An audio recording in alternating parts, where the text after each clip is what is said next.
राधे राधे सभी को। दोस्तों, आज हम आपके लिए लेकर आए हैं तुलसी जी पर जल चढ़ाने के रहस्य की कथा। एक बार सत्यभामा ने बहुत श्रद्धा और जिज्ञासा के साथ श्री कृष्ण से पूछा, प्रभु, मैं देखती हूँ कि रुक्मिणी हर रोज तुलसी जी को जल चढ़ाती है, उनके पास दीपक जलाती है। इसमें क्या विशेष रहस्य है? आखिर तुलसी में ऐसा क्या है कि आप भी उसे सबसे प्रिय मानते हैं? श्री कृष्ण मंद मंद मुस्कुराए। उनके चेहरे पर करुणा और ज्ञान की मधुर चमक थी।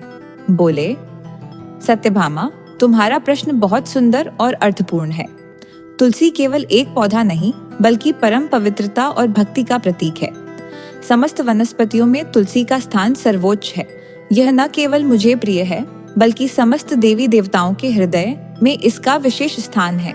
तुलसी में स्वयं लक्ष्मी जी का वास होता है और इसकी पूजा करने से घर में सुख, शांति और समृद्धि का वास होता है। आओ, मैं तुम्हें एक ऐसी कहानी सुनाता हूँ जिससे तुलसी के जल और दीपक का महत्व हृदय से समझ सकोगी। जो भी यह कथा श्रद्धा से सुनता है, उसके जीवन में कभी अभाव, दुख या दरिद्रता नहीं आती। घर में सदा मंगल, सुख और लक्ष्मी का वास होता है। श्री कृष्ण ने स्नेहपूर्वक कथा आरंभ की। बहुत पुराने समय की बात है। एक नगर में श्याम नाम का एक धनी वैश्य रहा करता था। उसके पास अपार दौलत थी। घर में किसी वस्तु की कमी नहीं थी। सोना, चांदी, गहने भरे पूरे गोदाम। लेकिन एक दुख था, जिसके कारण वह हमेशा दुखी रहता था। श्याम और उसकी पत्नी की कोई संतान नहीं थी। वे अक्सर ईश्वर से प्रार्थना करते हैं, हे प्रभु, हमें सब कुछ दिया, लेकिन हमारी गोद सूनी है। हमारे जीवन का असली सुख तो संतान में ही है। श्याम ने संतान प्राप्ति के लिए हर संभव प्रयास किया। दान, पुण्य, तीर्थ यात्रा, व्रत, पूजा, अनेक वैद्यों से इलाज, लेकिन निष्फलता ही हाथ लगी। एक दिन बहुत निराश होकर वह महान ऋषि वशिष्ठ मुनि के आश्रम में गया। मुनि के चरणों में गिरकर बोला, हे मुनिवर, मैं गहरे दुख में हूँ। कृपा करके मुझे बताएं, मेरे जीवन में संतान का सुख क्यों नहीं है? वशिष्ठ मुनि ने अपनी दिव्य दृष्टि से उसके पूर्व जन्म को देखा। उन्होंने गंभीर स्वर में कहा, श्याम, पिछले जन्म में भी तुम एक धनवान व्यापारी थे। एक दिन एक दुर्बल, भूखी प्यासी गाय तुम्हारे द्वार पर आई थी। ना उसे रोटी दी, ना चारा, ना पानी, बल्कि उसे डांटकर भगा दिया। वह गाय हाल ही में बछड़े को जन्म देकर बहुत कमजोर थी और भूख और प्यास से तड़पकर वहीं गिर पड़ी और बछड़ा भी भूखा रह गया। उस व्याकुल अवस्था में गाय ने तुम्हें श्राप दिया कि अगले जन्म में तुम्हें संतान सुख से वंचित रहना पड़ेगा। वही श्राप आज भी तुम्हारे जीवन पर छाया हुआ है। श्याम की आंखों में पश्चाताप के आंसू आ गए। उसने हाथ जोड़कर कहा, मुनिवर, मैंने बड़ा पाप किया। क्या इसका कोई प्रायश्चित है जिससे मुझे मुक्ति मिले और हमारे आंगन में किलकारी गूंजे? वशिष्ठ मुनि बोले, पुत्र, सच्चे हृदय से पश्चाताप और पुण्य कार्य से पाप का प्रायश्चित संभव है। तुम्हें पुत्र यज्ञ करना होगा।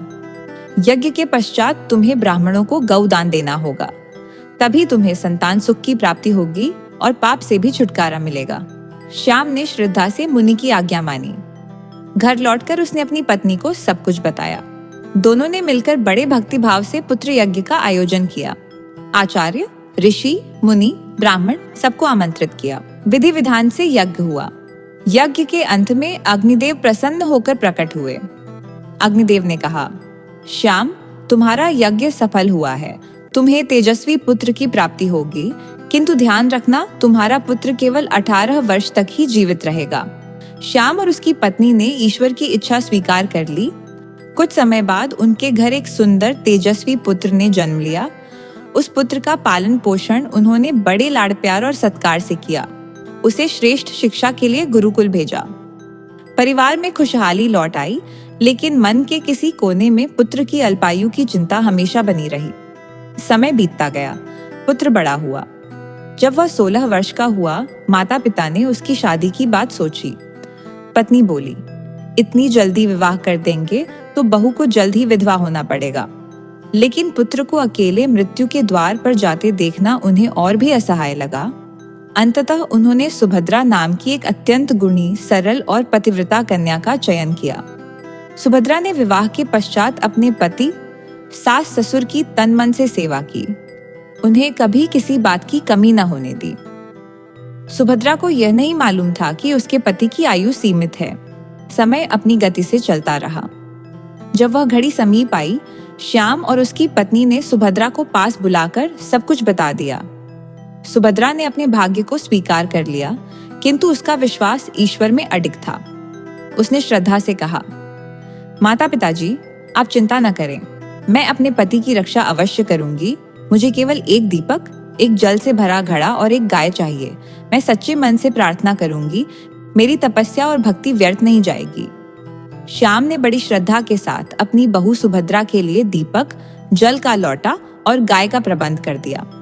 सुभद्रा ने सिर झुकाकर विनम्रता से ससुर जी को धन्यवाद दिया और बोली, जैसा आपने आदेश दिया ससुर जी, सब कुछ तैयार है। अब मैं पूरे विश्वास के साथ अपने पति की रक्षा के लिए तैयार हूँ। यह क्षण उसकी श्रद्धा, प्रेम और नारी धर्म की गहराई को दर्शाता था।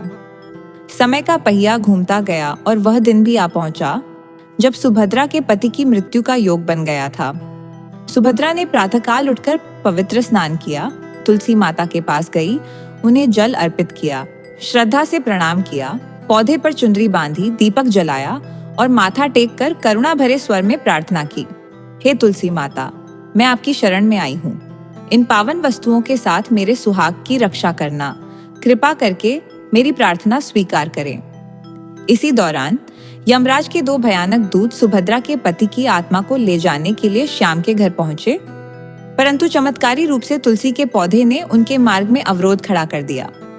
दूत चकित रह गए, यह क्या, तुलसी का पौधा हमें रोक रहा है? तभी एक दिव्य आवाज गूंजी। तुलसी माता स्वयं बोली, हे यमदूतों, इस घर की बहू ने मुझे चुनरी चढ़ाकर मेरी शरण ली है। अब इस घर की रक्षा मेरी जिम्मेदारी है। लौट जाओ, तुम यहाँ प्रवेश नहीं कर सकते। यह सुनकर दूत भयभीत हो गए और वे लौटकर यमपुरी चले गए। वहां पहुंचकर उन्होंने यमराज को सब विस्तार से बताया। महाराज, हम उस घर में प्रवेश नहीं कर पाए। वहां तुलसी माता स्वयं पहरेदारी कर रही हैं। यमराज को यह सुनकर बड़ा क्रोध आया। उन्होंने 4 और दूतों को बुलाया और आदेश दिया, शाम को जब तुलसी का पौधा निद्रा में चला जाएगा, तब सुभद्रा के घर जाना और उसके पति की आत्मा ले आना। दूसरी ओर सुभद्रा को इस संकट की आहट मिल गई थी। उसने फिर तुलसी के पास दीपक जलाया और आंखें बंद कर हृदय से प्रार्थना की, हे दीपक, मेरे पति की रक्षा करो। यमदूत आ रहे हैं, उन्हें रोक लो। आपके प्रकाश में मेरा विश्वास है। संध्या हुई, तुलसी का पौधा निद्रा में चला गया। यमराज के 4 दूत सुभद्रा के घर के बाहर पहुंचे। जैसे ही वे भीतर आने लगे, दीपक की लौ ने उनका रास्ता रोक लिया।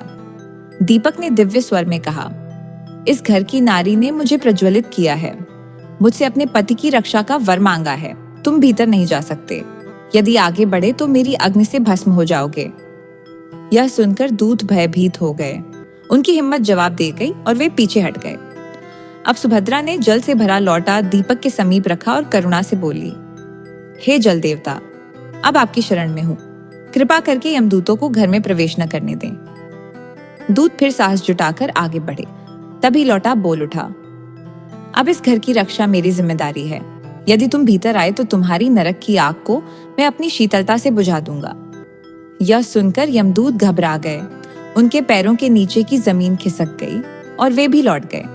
यमपुरी पहुंचकर उन्होंने यमराज को सब हाल बताया, कैसे अग्नि और जल ने उनका मार्ग रोक लिया और वे असहाय हो गए। अब यमराज अत्यंत क्रोधित हुए। उन्होंने इस बार 8 बलवान और शक्तिशाली दूत भेजे। उधर सुभद्रा ने अपने आंगन के बाहर गाय को बांध दिया और गौ माता से प्रार्थना की, हे गौ माता, अब आपकी शरण में हूँ, मेरे सुहाग की रक्षा करें। गौ माता ने स्नेहपूर्ण स्वर में कहा, डरो मत सुभद्रा, जब तक मैं यहाँ हूँ यमदूत इस घर में घुस नहीं सकते। मैं तुम्हारे सुहाग की रक्षा करूंगी। यह सुनकर सुभद्रा का मन और दृढ़ हो गया।